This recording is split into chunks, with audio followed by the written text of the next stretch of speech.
Welcome to AM Best Audio. Innovation in the insurance industry is critical. In the E&S sector, it's beyond critical. It's in the DNA. I'm John Weber for AM Best TV, and we're at the WSIA conference in San Diego, and we have a great panel to talk today about innovation. They are David Blades, Associate Director, AM Best; Mark D'Antuono, Director, Head of Property, MSIG USA; John Anthony, Senior Vice President, Contract P&C, Excess Nationwide; and Elizabeth Kramer, President, E&S Surplus Lines, Munich Re Specialty, North America. And Liz, let's start with you today. How has innovation served to advance the insurance industry, not just disrupt it? Thank you, John, and really happy to be here and talk about this topic. It's really important. So probably focus a little more on the E&S segment since we are at WSIA. The first thing we think about is just the industry overall. There's an enormous amount of data, and we are very good at leveraging data, probably better backward looking. But I think, especially in the E&S space, we've had to be a little more bespoke about solutions. It's in our DNA and our culture, really, in terms of being creative and innovative around finding solutions for hard to place business, for complex risks, for business that's just really being disrupted. So in a way, the E&S segment already is in a great position to innovate. But if you actually look at where the E&S market and specialty lines market has gone in the last 5-6 years, AM Best, yourself has already published that we've more than doubled in the last 5 years, and we've seen the significant growth. It's not an option anymore.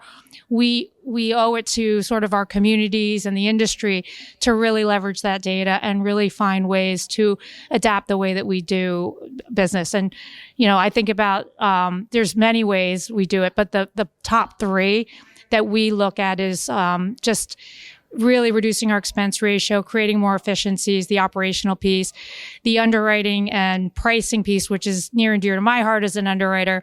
To help us make better risk decisions and refine that is critical. And then the third one, which is equally important, is claims. How can we lower our ALAE, and how can we just mitigate claims and be better around that? So those are the three pillars that we look at when we're taking data, driving our insights, and trying to be better around those areas.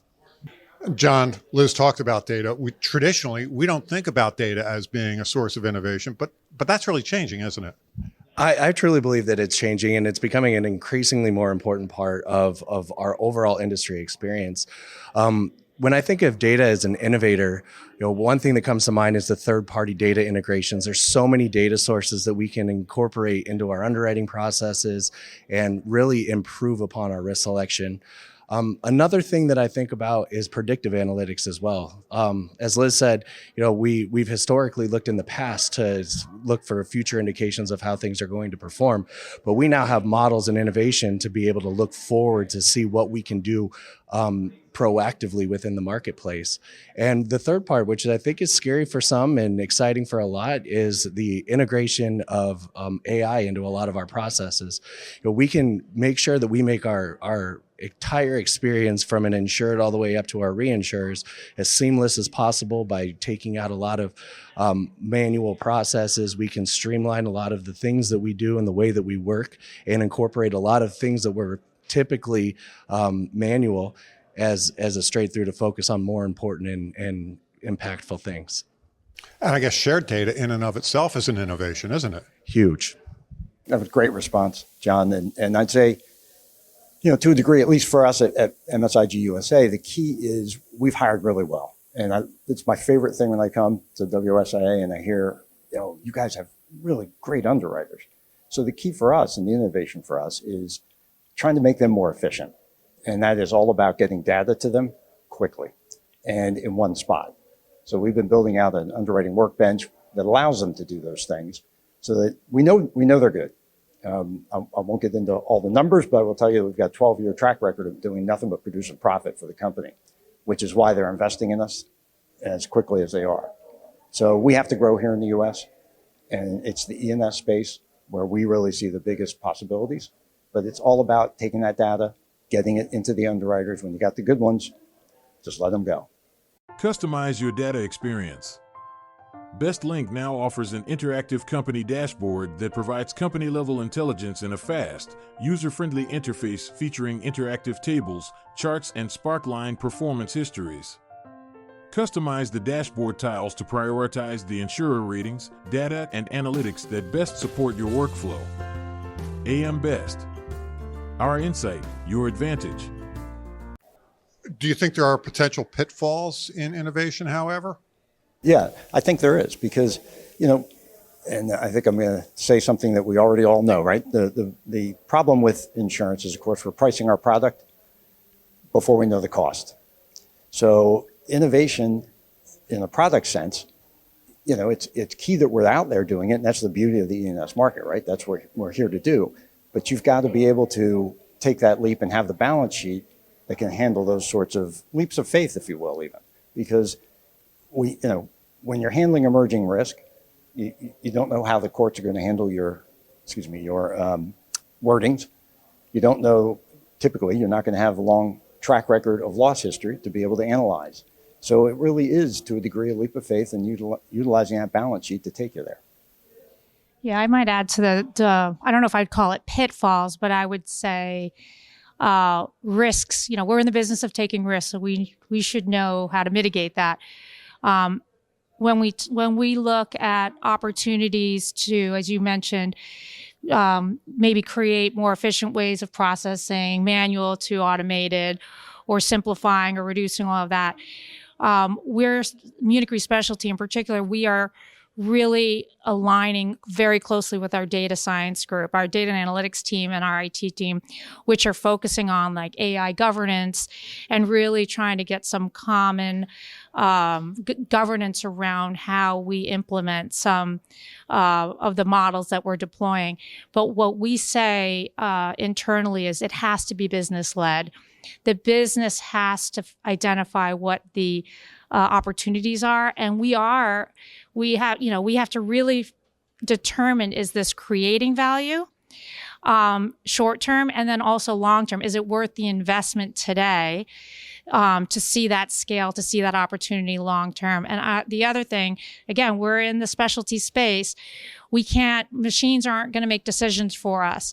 And we've always talked about historically that insurance underwriting is a combination of art and science. So how do we bring that science in to really make us make those better decisions, be more efficient? Hopefully we pass that on to the ultimate insured. I mean, we've been told that the insurance industry, the costs continue to go up. How can we actually leverage this so long-term we can actually really pass that on to the end consumer? But ultimately, we want to make sure that the underwriters at the desk, ultimately, like the AI, the models, the tools are making it easier for them to make decisions, but not making the decisions for them. And John, I think just picking up on what Liz was saying, I think and it's just a basic risk when we're talking about innovation is the risk of being left behind. If you're not one of the companies in a very competitive marketplace that is out there being innovative and at least utilizing the available technology and the available data for you to make those better decisions, to make your underwriting process better, to make your underwriting process more efficient, to help with your claims processes. If you're not in there doing that, from a competitive standpoint, you're going to be at a disadvantage. And I think that's, when we talk about pitfalls, I just think from a competitive perspective, I think that's one of the things that we can look at and say that could be a potential pitfall.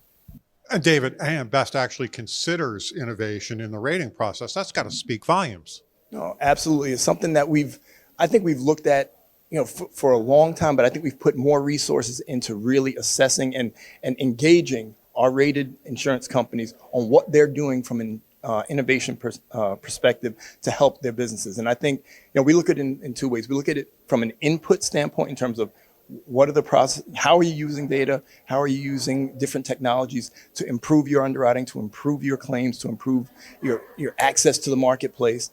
And then from an output perspective, how is it helping you, and how have you monitored and been able to see where the benefits, what benefits you receive from it, and how is it helping you in terms of your policyholders as well? So I think from that standpoint, we've really put a lot into understanding which companies and trying to assess which companies have been better in terms of utilizing those inputs, and then from the information they give us, really where they're seeing the benefits from an output perspective. So it's definitely even more ingrained in our overall assessment of the rating assessment of the companies, maybe than it was years ago. Like I said, we've always, in some way, shape, or form, kind of taken some of these principles into account. But I think we've put more resources into it because we see, from a forward-looking perspective, in terms of who, the companies that are going to lead us into the future, and especially impactful in the surplus lines market, where this is the marketplace where the new technologies and more the new risks, new exposures are going to find their coverage, are going to find their, as Liz said earlier, the bespoke coverage that's needed and needs to be tailored to cover these risks. So I think innovation is more endemic to surplus lines companies, and it's more important than that. And on that note, what a great discussion. Liz, John, Mark, David, thank you so much for taking the time to speak with us today. Pleasure. Thank you, John. And from the WSIA conference in San Diego, I'm John Weber for AM Best TV.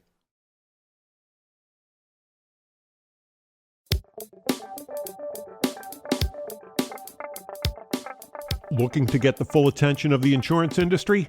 We have the platforms that will do just that. Whether it be AM Best TV, AM Best Audio, Best Review Magazine, or Best Day. Find out more by calling AM Best Advertising Sales at 908-439-2200, extension 5399, and have a great day.